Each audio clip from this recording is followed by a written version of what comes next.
Good evening. Welcome to our Bible study. I know I'm starting maybe a few seconds early, but that's all right. We have a special treat tonight. First, I'd like to ask you to bow in prayer with me, and then after that, I'll introduce our speaker. Would you pray with me? Father in heaven, we thank you for this opportunity to meet together and pray that you will help us in studying your word and listening to things about the gospel being spread. Pray that you'll help our speaker and all those leading in services tonight. Please help those who are sick and in need. It's in Christ's name we pray. Amen. While I'm introducing some guys, or you may already have one, there are these cards that Dan has that he would like you to have, one per family. Dave has this section, and Jordan has this section, and Levi has that section. Raise your hand if you would like one of these. Well, you need one of these cards, please. One per family. Just start passing them out. Levi, just give them to them whether they like it or not. All right? Okay. Levi. Yeah, just give them to them whether they like them or not. All right. Our speaker tonight is Dan Kessinger. Dan is no stranger to us. You know him well. He's a good preacher, excellent faculty member at the school, and he leads a good mission work in Kenya. And the church here has been supporting him. He's come to give us a report on that work tonight. I won't take any more of his time. We'll turn things right over to him. Yeah, and time is important. So I'm just going to kind of jump right in. I'm going to give you some terms here in a minute that you want to know and remember, because a couple of the stories that I tell, they make a little more sense if you know some of the names of some of these places. So we'll get to that in a minute. First thing I always try to do is throw up a map of Kenya. Kenya's in East Africa, borders Indian Ocean. I myself have never seen the Indian Ocean because all of my work is done in the western half of Kenya and the southern half of Kenya, which means this quadrant that you're looking at here. And again, not everybody's interested in this sort of thing, but if you are, just to give you some perspective, Nairobi is, of course, capital of Kenya. It is there, if you can see the green dot. Nobody's sure how many people live there. 6, 8, 12 million people, who knows? You get a different answer every place you look, and I don't think they know. In a minute, I'm going to throw up an arrow demonstrating a land feature that's important to my work called the Great Rift Valley. Some of you, no doubt, have heard of the Great Rift Valley. The other place that I work and we're involved in the work is up in this area. If you're up close, you can probably see that this is part of Lake Victoria that comes out here. Up here, we call that Western Kenya, even though it's not that much farther west than my basis of operations, which is the Kalamendi Church of Christ, which is right about there. And at Kalamendi, which is not on any map, closest town is Ndewa, and it's spelled N-D-H-W. When you start spelling out Kenyan words, you want to ask Vanna for a vowel because they're hard to come by. It's N-D-H-W-A-I, I think, but it's pronounced Ndewa. But anyway, like I said, Kalamendi doesn't appear on a map, but that's where the congregation is. That's the basis of my work. And also, the Thomas Music School of Preaching is there. And I'm the guy stateside that helps them to coordinate things. I also go there once a year and teach a class. So, things you might expect to see in Kenya include things like this. The real Kenya, and that is there, you know, I've seen several, saw one just a few weeks ago. But this is kind of the real picture of Kenya, I always thought. A picture I took several years ago of a truck tire. And if you start looking at that tire, you see less and less to like. Cut sidewall, not too many lug nuts. That's a perfectly serviceable tire in Kenya. And this is not a modern place. I gotta say though, guys, why can't we get our wives to carry loads around like that? I always get laughs from half of the people, except for a few chicken-hearted guys who are afraid to laugh at that. But yeah, that's the way they still carry loads on their heads. Typical mode of transportation, this does become important in a little while, is a little 125cc motorcycle that they import from China. And you usually see upwards of 3 people on that motorcycle. I've seen as many as 5. The most interesting thing I've ever seen them haul on a motorcycle was an actual full-size wooden casket, which I thought was convenient because when the guy wrecked and killed himself, they could bury him right there. He's already got the casket. Unfortunately, I couldn't get a picture of that. Probably not a lot of you like that scaffolding either, but that's, again, the way you... I don't think that passes OSHA in the States, do you?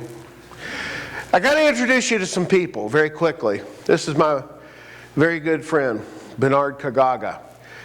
Tremendous Bible scholar, preacher, writer. Unfortunately, he passed away December 1st of 2021. Great blow to the work. He was a tremendous man. The good news is his brother, another good friend of mine, Varun Wasanga, has taken over the work. He has just done, I can't say enough about the job that he's doing. And it is a huge job. Last thing Bernard said on his deathbed literally was, the work must go on. And it has. In addition, let me go back. Bernard pioneered this work, and up until 2 years, well, no, a little over a year ago, this was being supported and overseen by a couple of congregations, first one, then the other in Alabama. They needed somebody else to take over, and I asked the elders down at St. Mary's to oversee this. So currently, both the mission work and the School of Preaching there has been overseen by the elders down at Dewey Avenue in St. Mary's. It's my job, again, to try to keep people informed about it as best I can. So we have some other people that we're supporting. I just realized when I was putting this together, I don't have a picture of one of the fellows we're supporting. His name is Richard Arroco. Richard is the preacher at Calamindi, does most of the preaching. Whoever is the director of the school is often gone, and so he does most of the preaching at the congregation. This man's name is Julius Akelo, and Julius is kind of the man up in Western Kenya. It's not as though he has authority over people, it's just that he's very well respected up there. When I go up to Western Kenya, typically I'm there to address a large number of gospel preachers who have come, partly because of their great respect for Brother Julius. So Julius is up there. Another person I want to introduce you to is Dorothy Kagaga. This is Bernard's widow. She is on the payroll. One of the things I was most grateful about when the oversight was changed is I do have some influence on this. And I can tell you, as long as I have anything to say about it, she will be supported. I feel like we owe her that. And besides that, she earns every bit of it. She's in charge of the students, and it's not the same as in the States. If you have students in Kenya who are in preaching school, you need to feed them, you need to take care of the laundry, all those kinds of things. And that's Dorothy's in charge of a staff that does that. And like I said, as long as I have anything to say about it, that'll continue to be taken care of. This is Bernard and Varun's mom. Funny thing was, when I took this picture this year, I suddenly realized I've never known her name. I always just called her mom. That seemed to make her happy. I'm still not sure what her name is. Well, it doesn't matter. She's mom. Now, I got to tell you some quick stories. Don't think I have time for this one, so I'm going to skip and talk to you a little bit about Western Kenya. That's up where Brother Julius Akelo is. And one of the things that we were able to do is get a building built up there a few years ago. If you look carefully at this picture, you may notice the wall behind me. It looks like either the wall's crooked or I am.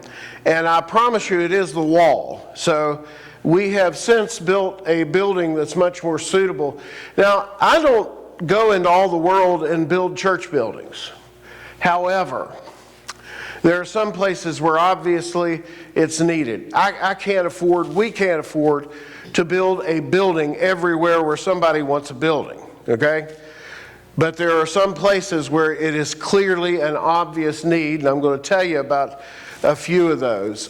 Just a few weeks ago, that's where I was. This is in their new facility, and I can't remember this gentleman's name. Did a really great job. They do a little mini lectureship there while I'm there, and then they ask me to answer questions. So I'll be sitting up front and answering questions. One time my throat got dry, looked at my watch, it turned out I've been answering questions for 4 hours. So as long as you're there to answer them, they're going to ask questions. Now the other place that I've been working, this is a really crude representation of the Rift Valley. There are 2 tribes that reside in the Rift Valley. My primary concern is with the Luo. And that's what most of the folks are there around Kalamindi, Luo. There are about 52 tribes in Kenya, and thus 52 languages. So we got the Luo, Western Kenya, we got the Luya. Then in the Rift Valley, you got the most famous Kenyan tribe of all, a tribe that I've been working with since about 2018, the Maasai. You've all seen pictures of the Maasai. You may not know that you've seen pictures of the Maasai, but they are the nomadic herdsmen, usually carry a spear. They are very, very traditional. What else can I tell you? They always have the blanket that doubles as a kind of a jacket and a blanket, and that's called a shuka. And I'll show you a couple of pictures. And when you're there with them, by the way, they kind of want you to join in and be a Maasai too. So we always do that. But the other tribe is a tribe north in the Rift Valley. The Maasai are south in the Rift Valley. North is the tribe is called the Kalenjin. Now, there's one other word I need you to know that I hear constantly when I'm in Kenya. The word is Mzungu. M-Z-U-N-G-U, Mzungu. And what it means is white guy. So I hear that a lot. The little kids are always excited when they see you, and they'll come and they'll be yelling, Mzungu, Mzungu, like that. And they're pretty excited about seeing a white guy because that's not a common sight. So this picture is actually from, let me see, 2022. But it's a quick story I got to tell you. This is Elizabeth Hetrick, Josh's daughter. And Elizabeth started pestering me after she heard me do one of these presentations. She starts just pestering me, wanting to go to Kenya. I tried to talk her into going with somebody who did things a little easier than I do. I said, why don't you go with this group? They kind of stay in town. I mean, this is the hardest of the hard, the worst of the worst. Well, the more I said that stuff, the more determined she was to go. So she went. I said, okay, raise your support. Then she starts calling me, and when she calls you, it's like a squirrel on an espresso. And it's, you know, and she's scared to death that she's going to get over there and not going to be useful. And I kept telling her, you got to understand, this is Kenya. It's not the United States, okay? I can't tell you what you're going to be doing where, but I promise it'll happen. You know, we'll go to a village. I'm supposed to speak at 2, and maybe it happens at 4:30. And they'll say, we're on Africa time. Okay, I'm cool with that. Fortunately, don't bother me a lick. But I had such a hard time convincing her that, you know, she had all this Bible class material. She wanted to teach Bible classes to little kids. And I said, I can't tell you when and where. I know it'll happen because I've seen it. So finally, here, obviously it did happen. She's there with the little kids she was just had at a Bible class. And two things happened because of Elizabeth. One is Elizabeth taught me such a powerful lesson. When we got back in 2022, she starts calling me again. And she said, here's what the women need. And it caught my ear because of what Paul taught in 1 Corinthians chapter 12 about the body. Okay? Elizabeth was kind of a foot.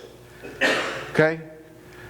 she was. I mean, you wouldn't call her an eye or a hand. She's a foot.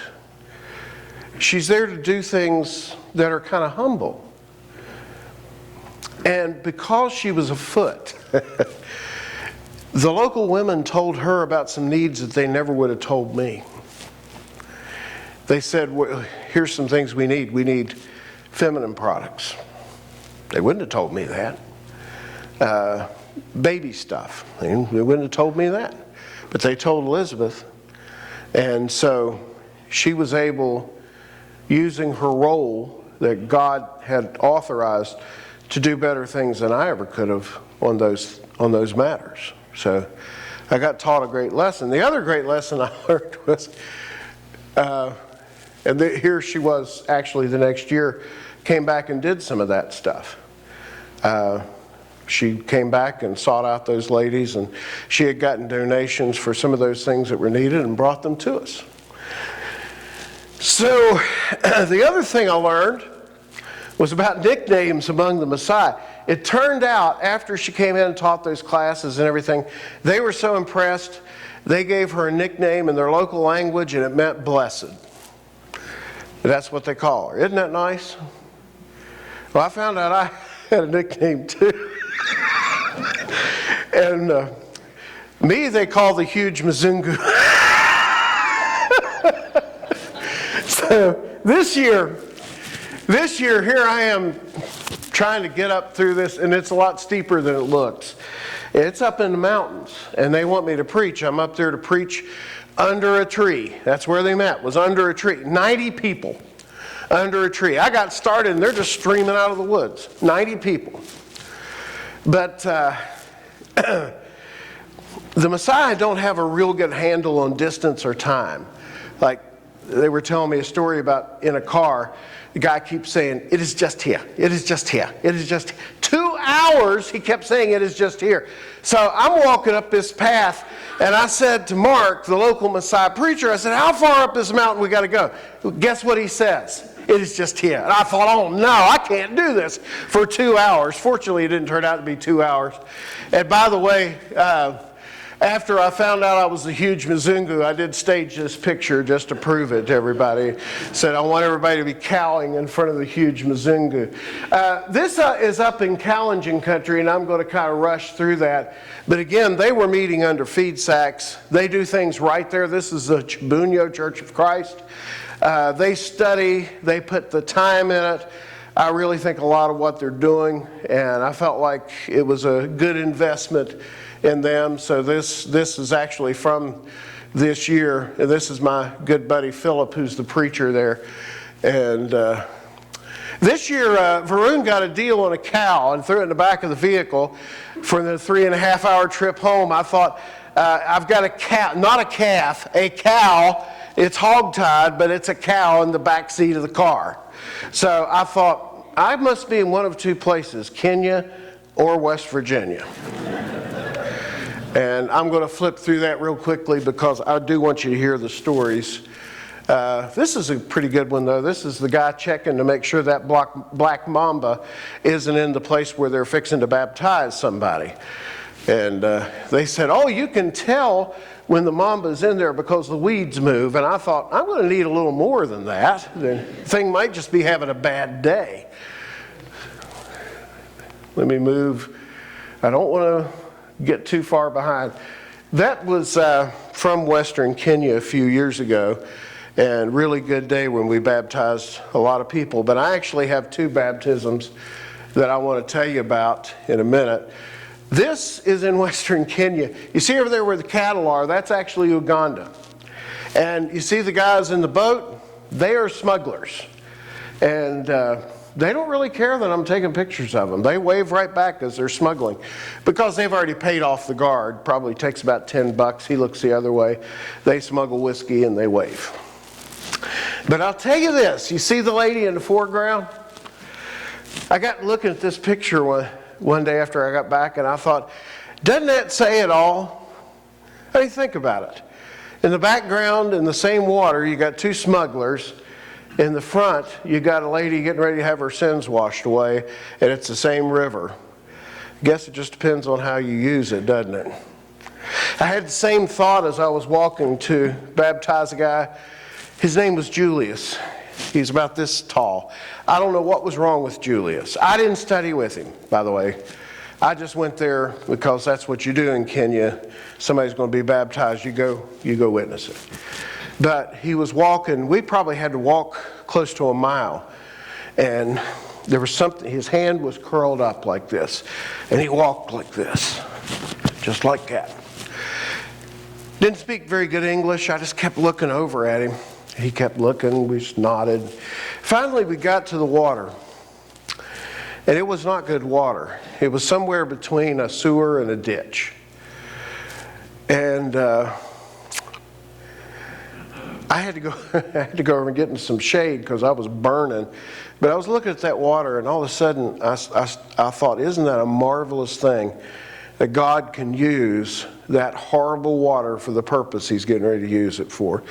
And I mentioned that to Varun. Varun said, just like Naaman. I said, yeah, just like Naaman. Now, by the way, if you're friends in fellowship, you hold hands in Kenya. No, I'm not comfortable with it. Yes, I do it. It's their way. So, a few years ago, this lady's name is Rita. And I went to study with Rita. And Rita was reading from one of the Bibles from one of the men there. And when it came time for her to give up that Bible, we got to the end. And I remember her looking up, big brown eyes, and she said, "It would seem I have not done the things in this book." And she had to give the Bible back. And we had some Bibles printed. I wanted her to get one of them because it obviously hurt her to give it up.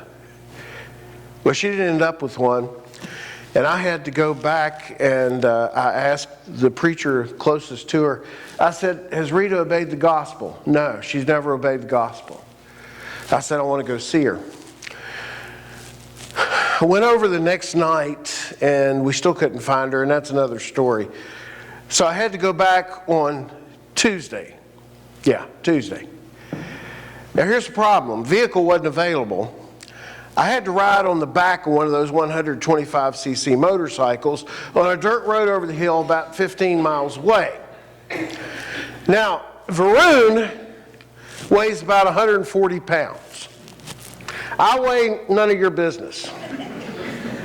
I think that front tire hit the ground maybe twice in that 15 miles. It's been a long time since I'd been on the back of a motorcycle. But anyway, we found Rita. And Rita's a sharp girl.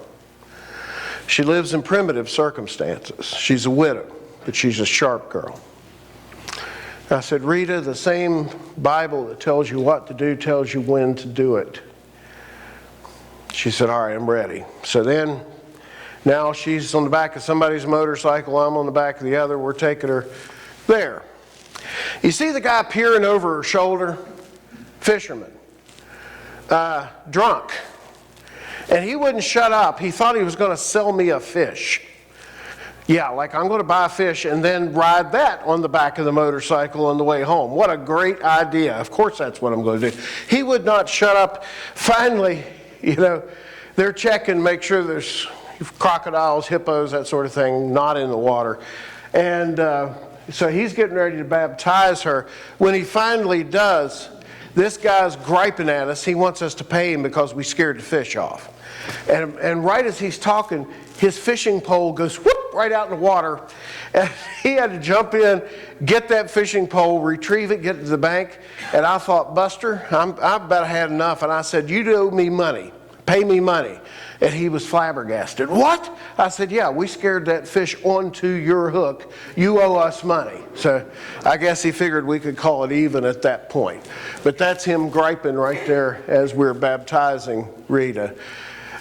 One more story, and that is, well, actually two more, but the one you're just going to consider a joke. This guy's name's Godfrey. Mahuru Bay is his home. And I went up there to study with him. DJ was studying, not you, my son DJ. He was studying with one family. Van Sprague was with another family, and I was with Godfrey. And when I walked in, Godfrey had this house full. I mean, there must have been 15, 20 people in this house. And I looked around, and the first thing I thought of was how Cornelius had invited all his near family and friends. And I thought, we're just going to talk about Cornelius today. I remember asking him, I said, are you a good man? Do you try to do the right thing? He said, yeah, I try to do the right thing. I said, I'm going to talk to you about a man who tried to do the right thing and who wasn't saved. We got to the end of the study. I mean, it was 2 hours. Believe me, there was a lot of twists and turns and tangents. We got to the end of the study, and I said, Godfrey, who do you think the first person was who was baptized that day? He said, Cornelius. I said, me too. I know fathers, I know men. And I think he wanted to do the right thing to set an example for the people he loved. He nodded like that. I said, will you lead your family into the water?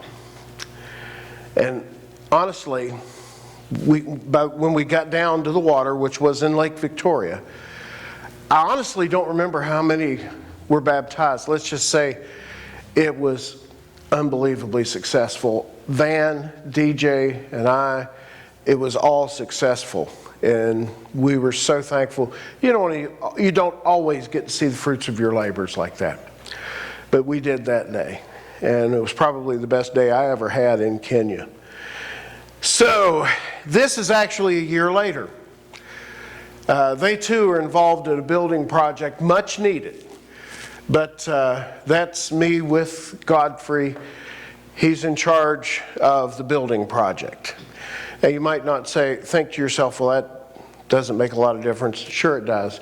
It means he's part of the church. He wanted to make himself a part of what the Lord's church is doing at Mahuter Bay. So I felt that was a very encouraging sign. Didn't get to see him this year. This picture was taken in 2023. The schedule just would not allow for it, but we're very thankful for him. The other thing I do that I mentioned is work with the students. This is last year's crop, and this is this year's crop right after I got done teaching a class on inspiration. The man to my left is 68 years old. And I was scared to death he wasn't going to pass that class. The last big thing that we did around there, and I am watching the clock carefully. We're going to go with that because it's a little slower than my watch. The last big thing we had to do was build a kitchen. This is the kitchen for the students before. It came complete with eggs and a duck. So when the government said you got to build a kitchen, for once I was on the government side. So we were able to get funds raised in half the time that I expected it to take. It cost us about $50,000 to get this built. But thankfully to the Lord, we were able to get it done. These are the students that I had this year. One last story. This is from a few years ago. Kenyans tend to be quite direct. So the lady closest to us, well, not closest, the light shirt, sitting at the sewing machine. She's a member of the Lord's Church at Calamindi. I'm done with that. It's the last one. And I didn't recognize her. I would see her in a group. You know how that is. Plus, I'm the only Mzungu around. I'm pretty easy to spot. But she says, she said, I remember you. She told me all this through Varun. She said, oh, yes, I remember you all the way back from 2011. She said, you used to run and jump and play with the children, and now you're old and you cannot. Yeah, that's pretty much the case now, isn't it? Got time for about a minute worth of question and answer. Anybody got a real easy question for me to answer? Is there warfare there? Not in Kenya as far as I know. People always want to ask me about safety stuff. To be honest with you, I don't really pay a lot of attention. I know there's some potential danger, but the guys that I work with are usually pretty careful. Although it's a different, that's another thing I learned in 2022. If you take a girl, all of a sudden, it's a whole different thing. You got to worry about stuff you never thought you had to worry about. So, I feel like it's pretty safe. Now, the northern half of the country is mostly empty except for bandits. So that's exactly where my wife wishes I would go. What about wildlife? Very little of that. The only place you see wildlife in Kenya is in national parks. I tell you what you do see is people everywhere. It's not like West Virginia. You cannot take a walk by yourself in the woods. Simply will not happen. You will see 12 people before you get to the first tree. Yeah. Anybody else? Where do you sleep? When Bernard was alive, he actually built an extra room on his home, and that's its primary purpose, is for people like me, on a bed in his house. Unfortunately, he also has guard dogs that howl all night, so that's an issue. I've got battery-operated fan, and I've got an app on my phone that makes noise. And other than that, I wouldn't be able to survive. Anybody else? All right, thank you all so much for listening. I know I talked fast. The cards that were passed out, anybody ever wants to help, just, I don't usually handle that stuff, but that gives you the address. Hopefully you got a better idea of what we're doing and why we're doing it. And I do appreciate your attention and also the opportunity to be here from you elders. Thank you.